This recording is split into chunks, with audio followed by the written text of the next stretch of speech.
හිතන්නකෝ අපි දවස ගානේ පාවිච්චි කරන ඇප් එක බලන වෙබ්සයිට් එක මේ හැමදේම පටන් ගන්නෙ කෙනෙක්ගේ ඔළුවේ තියෙන අදහසකින්. හැබැයි ප්‍රශ්නේ තියෙන්නේ අපේ ඔළුවේ තියෙන මේ අදහස කම්පියුටරයක් වගේ යන්ත්‍රයකට කොහොමද තේරුම් කරවන්නේ?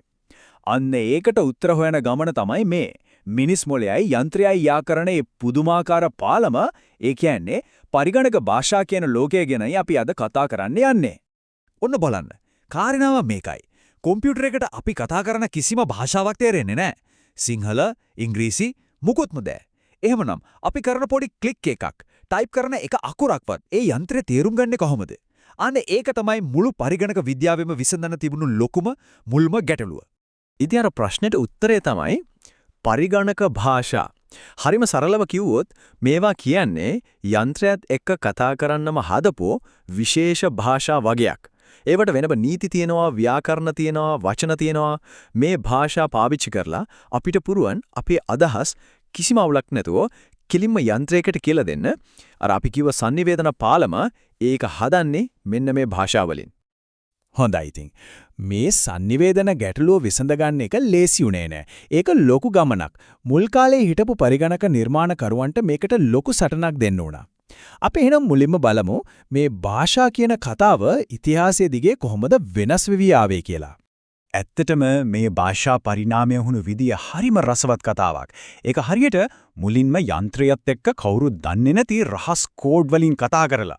එතන ඉඳලා අද අපි සාමාන්‍යයෙන් කතා කරන විදියටම උපදෙස් දෙන්න පුළුවන් තැනකට ආපු ගමනක් වගේ.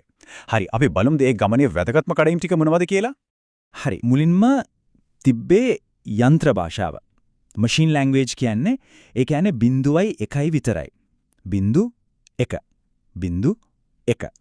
මේක ප්‍රොසෙසර් එකකට කෙලින්ම තීරණවා. හැබැයි පොඩ්ඩක් හිතලා බලන්න මේ 0යි 1යි විතරක් ලියලා ලොකු software එකක් හදන එක කොච්චර වදයක් වෙන්නේ නැද්ද? අන්න ඒකට විසඳුමක් විදිහට තමයි assembly භාෂාව වෙන්නේ. ඒකේ add, sub වගේ මතක තියාගන්න ලේසි ඉංග්‍රීසි වචන පාවිච්චි කළා. ඒක ටිකක් හරි මිනිස්සුන්ට පහසුවක් වුණා. හැබැයි නියම ගේම් චේන්ජ් එක. ඒ කියන්නේ විප්ලවය වෙන්නේ ඊළඟට. මොකද ඇසෙම්බලි භාෂාවත් තාම යන්ත්‍රයට ටිකක් කිට්ටුයි. ඊට පස්සේ තමයි high level languages. ඒ කියන්නේ ඉහළ මට්ටමේ භාෂා එන්නේ. මේවා අපි කතා කරන ඉංග්‍රීසි වලට ගොඩක් දුරට සමානයි. වචන, වාක්‍ය හදන විදිය ඔක්කොම. අන්න ඒකත් එක්ක කෝඩ් කරන එක කියන්නේ විශේෂඥයින්ට විතරක් අයිති දෙයක් වෙන එක නැවතුණා. ඕනම කෙනෙක්ට ඉගෙනගෙන පටන් ගන්න පුළුවන් දොරක් ඇරුණා. අද අපි බලනකොට දවස ගානේ පාවිච්චි කරන software, website, phone එකේ දාගෙන ඉන්න apps මේ හැම දෙයක්ම වගේ හදලා තියෙනෙත් අර කියපු ඉහළ මට්ටමේ භාෂාවලින්. C, Java, Python, C++. මේවා තමයි වයින් ජනප්‍රියම කීපයක්. හැම භාෂාවකටම ඒකටම ආවේනික වැඩ කොටසක් තියෙනවා. හරි. එතකොට මෙතන පොඩි ප්‍රශ්නයක් මතුවෙනව නේද? අපි ඉංග්‍රීසි වගේ අපිට හුරු භාෂාවකින් කෝඩ් එක ලියුවට කම්පියුටරයට තාම තේරෙන්නේ 0යි 1යි විතරයි. එතකොට මේ දෙක යාවෙන්නේ කොහොමද? කවුද මේ භාෂා දෙක අතර පරිවර්තනය කරන්නේ? අන්න ඒ වැඩේට තමයි පරිවර්තක එහෙමත් නැත්නම් ට්‍රාන්ස්ලේටර්ස් කියන විශේෂ software වර්ගයක් මැදිහත් වෙන්නේ. මේ පරිවර්තක ඒ කියන්නේ ට්‍රාන්ස්ලේටර්ස් ප්‍රධාන විදි දෙකකට වැඩ කරනවා. එකක් තමයි කම්පයිලර්. කම්පයිලර් එකක් කියන්නේ හරියට මුළු පොතම එකපාර කියවලා වෙන භාෂාවකට පරිවර්තනය කරලා දෙන කෙනෙක් වගේ. ඒ කියන්නේ සම්පූර්ණ කෝඩ් එකම එකපාර මැෂින් කෝඩ් එකකට හරවනවා. අනිත් වර්ගය තමයි ඉන්ටර්ප්‍රෙටර්. ඉන්ටර්ප්‍රෙටර් කෙනෙක් හරියට පේලියෙන් පේලිය පරිවර්තනය කරන කෙනෙක් වගේ. එක ලයින් එකක් කියවනවා, පරිවර්තනය කරනවා, වැඩේ කරනවා. ඊළඟ ලයින් එක විදි දෙකක්. හැබැයි අන්තිම අරමුණ එකයි. ඒ තමයි අපි ලියන දේ යන්ත්‍රයට තේරුම් කරවන එක. එහෙනම් මොන මුළු ක්‍රියාවලියම යන්නේ මෙහෙමයි. මුලින්ම ප්‍රෝග්‍රෑමර් කෙනෙක් high level language එකකින් කෝඩ් එක ලියනවා. ඊළඟට කම්පයිලර් එකක් හරි ඉන්ටර්ප්‍රෙටර් එකක් හරි මැදිහත් වෙලා ඒක මැෂින් කෝඩ් එකට හරවනවා. අන්තිමට කම්පියුටරේ අර 0යි 1යි තියෙන මැෂින් කෝඩ් එකේ උපදෙස් ටික පිළිවෙලට කරලා අපිට ඕන කරන ප්‍රතිඵලය ඒ කියන්නේ output එක දෙනවා. ඔන්න ඕකයි සරලවම වෙන්නේ. හරි. අපි දැන් මේ භාෂා වැඩ කරන විදිහ ගැන, ඒ වගේ ටෙක්නිකල් පැත්ත ගැන කතා කළා. ඒත් ඇත්තරම මේවා වැදගත්යි. මේවයින් ඇති වැඩේ මොකක්ද? උත්තරේ හරිම සරලයි. අද අපි ජීවත් වෙන, අපි පාවිච්චි කරන මුළු ඩිජිටල් ලෝකෙම අතිවාරම ගහලා තියෙන්නේ මේ පරිගණක භාෂාවලින්. හිතන්නකෝ කම්පියුටරේ පාවිච්චි කරන software එකක්, ෆෝන් එකේ තියෙන app එකක්. මේ හැම එකක්ම පිටිපස්සෙන්නේ පරිගණක භාෂාවක්. ඒක ෆොටෝ එඩිට් කරන ඇප් එකක්ද, සෙල්ලම් කරන ගේම් එකක්ද, එහෙම නැත්නම් වෙන ඕනෑම දෙයක්ද, ඒ හැම එකක්ම හැදලා තියෙන්නේ මේ කෝඩ් වලින්. දැන් අපි ඉන්ටර්නෙට් එකට ගියාම දකින්න වෙබ්සයිට් දිහා බලමු. මේ හැම වෙබ්සයිට් එකක්ම වගේ හැදිලා තියෙන්නේ ප්‍රධාන භාෂා තුනක එකතුවකින්. HTML වලින් වෙබ් පේජ් එකේ ඇටසැකිල්ල වගේ කොටස හදනවා. CSS වලින් ඒකට ලස්සන පාට, පෙනුමක්, ඒ කියන්නේ ස්ටයිල් එකක් දෙනවා. අන්තිමට JavaScript වලින් තමයි ඒකට පණ දීලා ක්ලික් කරාම වැඩ කරන ඇනිමේට් වෙන තැනට ගේන්නේ. මේ තුන තමයි වෙබ් එකේ රජවරු. අද ලෝකය කියන්නේ දත්ත සාගරයක්. හැම තැනින්ම ඩේටා එකතු වෙනවා. මේ ටෙරබයිට් ගණන් ඩේටා ගොඩවල් ඇතුලේ හැංගිලා තියෙන රටාවන් වැදගත් තොරතුරු හොයාගන්න තමයි Python, R වගේ භාෂා විශේෂයෙන්ම පාවිච්චි වෙන්නේ. දත්ත විද්‍යාව කියන්නේ ඒකට.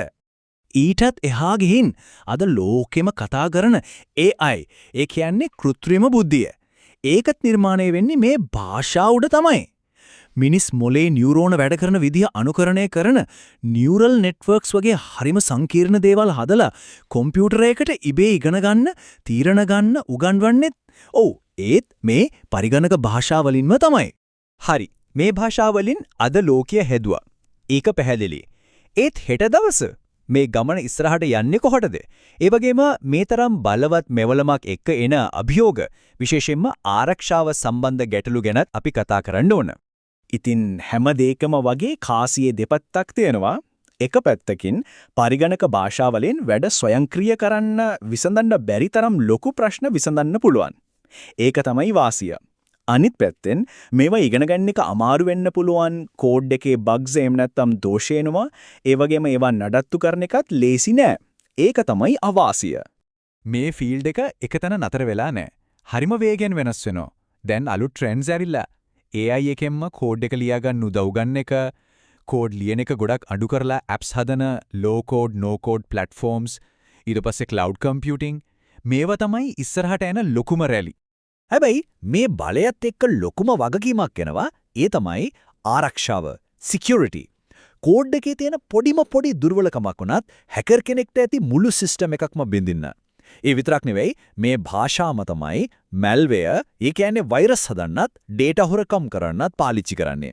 ඉතින් මේ ලෝකයේ හදන කෝඩ් එක ආරක්ෂා කරගන්න එක අද තියෙන ලොකුම අභියෝගයක්.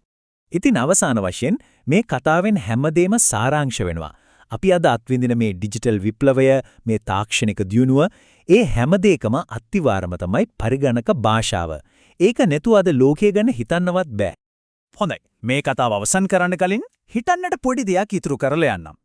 AI එකටම කෝඩ් ලියන්න පුළුවන් වුණොත්, low code platforms වලින් ඕනම කෙනෙක්ට ඇප් හදන්න පුළුවන් වුණොත්, අනාගතයේදී මිනිස්සුන්ට කෝඩ් ලියන්න තියෙන අවශ්‍යතාවය නැතිම වෙලා යයිද? එහෙම නැත්නම් කෝඩ් කරන කෙනාගේ භූමිකාව වෙනස්ම විදියට පරිණාමය වෙයිද? ඔන්න ඕක ගැන හිතන්න ඉඩ තියලා අපි අදට නවතිමු.